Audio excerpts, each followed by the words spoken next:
Assalamualaikum warahmatullahi wabarakatuh. Hai anak-anak hebat, bertemu kembali dengan Bu Iklima Astuti dari SDN Unggulan. Bagaimana kabarmu hari ini? Semoga sehat walafiat. Sebelum pelajaran kita mulai, marilah kita awali dengan doa. Berdoa mulai. Nah, anak-anak, sebelumnya jangan lupa ya, ikuti protokol kesehatan, jaga jarak, cuci tangan, pakai masker, dan makan makanan yang sehat. Nah, pada pertemuan kali ini kita akan membahas tema 1, selamatkan makhluk hidup. Subtema 2, hewan sahabatku, pada PP 6. Nah, baiklah, marilah kita mulai pelajaran tentang ide pokok, paragraf, dan kesimpulannya. Pada pembelajaran sebelumnya, kalian kan telah mempelajari cara membuat kesimpulan. Nah, sekarang Ibu jelaskan lebih jelas bagaimana cara membuat kesimpulan yang dimulai dari ide pokok paragraf. Yuk perhatikan ya. Ide pokok adalah masalah utama yang dibahas dalam suatu paragraf. Nama lain ide pokok antara lain pokok pikiran, pikiran pokok, gagasan utama, gagasan pokok, dan pikiran utama. Nah, cara sederhana untuk menemukan ide pokok bisa dengan mengajukan pertanyaan. Paragraf tersebut membahas tentang apa? Nah, sekarang bagaimana cara menentukan ide pokok? Ada beberapa cara menentukan ide pokok yang sederhana, yaitu nomor 1, yaitu dengan cara 1, mengambil kalimat utama. Cara ini adalah cara termudah dalam mencari ide pokok. Ide pokok bisa diambil langsung dari kalimat utama, namun ada juga beberapa kalimat utama yang tidak bisa dijadikan ide pokok. Jadi kalimat utama bisa jadi suatu ide pokok, tetapi ide pokok belum tentu kalimat utama. Nah, ini paragraf yang ide pokoknya bisa diambil dari kalimat utama. Contohnya, buah kedondong memiliki berbagai manfaat. Buah ini bisa dijadikan bahan rujak yang lezat. Buah ini juga bisa dijadikan manisan. Buah yang rasanya masam ini juga bisa dijadikan obat batuk dengan cara makan daging buahnya yang sudah dicolek atau dilumuri kecap.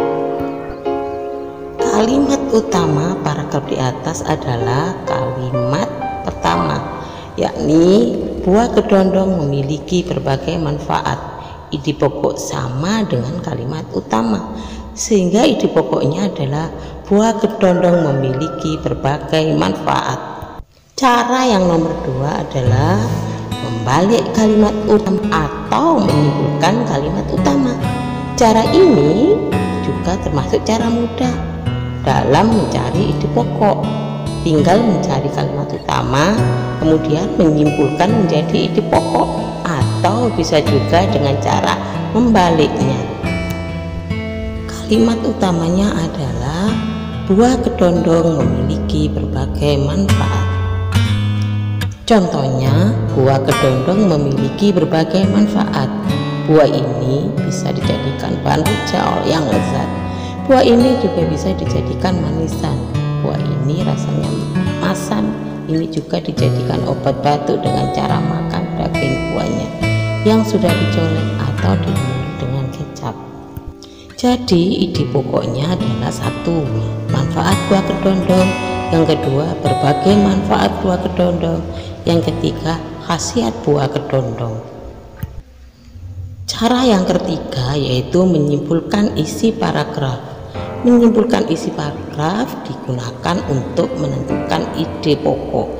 Jika kita tidak bisa menyimpulkan dari kalimat utama, berikut ini contoh mencari ide pokok dengan cara menyimpulkan isi paragraf. Contoh kalimatnya, 1. Sapi adalah hewan berkaki 4. Hewan ini termasuk herbivora atau pemakan tumbuhan. Dagingnya menjadi komoditas pokok di Indonesia. Saat hari raya Idul Adha, hewan ini sering dijadikan kurban. Hewan itu adalah sapi. Kalimat utamanya adalah hewan itu adalah sapi. Paragraf di atas membahas tentang ciri-ciri sapi, sehingga ide pokoknya adalah ciri-ciri sapi. Berikut ini adalah cara membuat kesimpulan paragraf. Kesimpulan merupakan suatu pernyataan yang mengandung makna dari pembicaraan. Kesimpulan diperoleh dari uraian fakta-fakta yang terjadi, sehingga kesimpulan dapat merupakan kalimat yang bersifat pendapat yang menggeneralkan fakta-fakta yang ada. Nah, selanjutnya, kesimpulan merupakan hal yang paling intim dalam sebuah wacana. Inti dari sebuah pelajaran hendaknya diberikan melalui penjabaran fakta yang akan mengarah pada kesimpulan yang bersifat umum. Ada kalanya kesimpulan merupakan gagasan utama dalam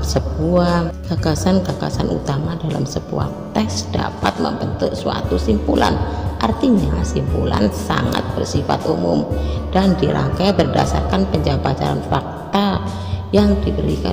Perhatikan contoh berikut ini.